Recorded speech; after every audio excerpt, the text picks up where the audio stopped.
ফ্রান্সের president Emmanuel ম্যাক্রোর স্ত্রী Brigitte ম্যাক্রোকে পুরুষ বলে অভিহিত করায় যুক্তরাষ্ট্রের পরিচিত ইনফ্লুয়েন্সার ক্যান্ডেস ওয়েন্সের বিরুদ্ধে মানহানির মামলা দায়ের করা হয়েছে।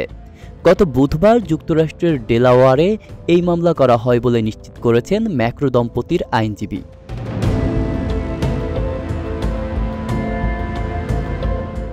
ক্যান্ডেস ওয়েন্স তার ইউটিউব প্ল্যাটফর্মে একাধিকবার দাবি করেছেন ব্রিজিট আসলে একজন পুরুষ ছিলেন।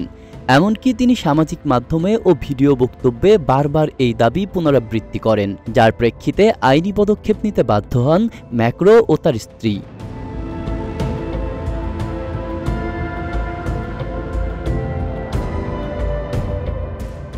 ফরাসি প্রেসিডেন্টের আইনজীবী টম ক্লেয়ার আন্তর্জাতিক সংবাদ মাধ্যম সিএনএনকে জানান, এই ইনফ্লুয়েন্সারের বিরুদ্ধে এর আগেও নানা মাধ্যমে যোগাযোগের চেষ্টা করা হয়েছিল।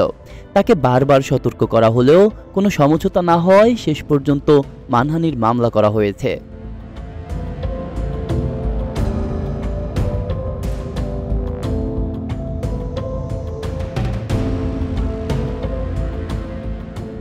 মামলার অভিযোগপত্রে স্পষ্টভাবে বলা হয়েছে, ব্রিজিট ম্যাক্রো নারী হিসেবে জন্মগ্রহণ করেছেন, নারী হিসেবে বেড়ে উঠেছেন এবং সবসময় নারী ছিলেন।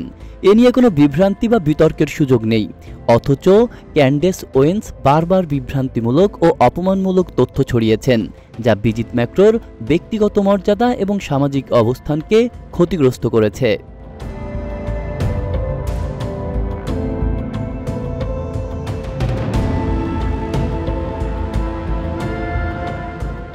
ইমানুয়েল ম্যাক্রো ও ব্রিজিট ম্যাক্রো 2007 সালে বিয়ে করেন। 2017 সাল থেকে ম্যাক্রো ফ্রান্সের প্রেসিডেন্টের দায়িত্ব পালন করছেন।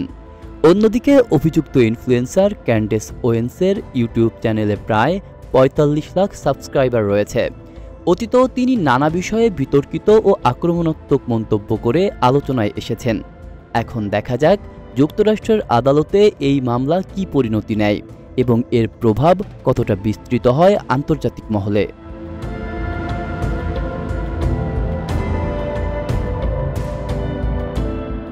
আব্দুল্লাহ রাফসান জনি, ঢাকা প্রকাশ।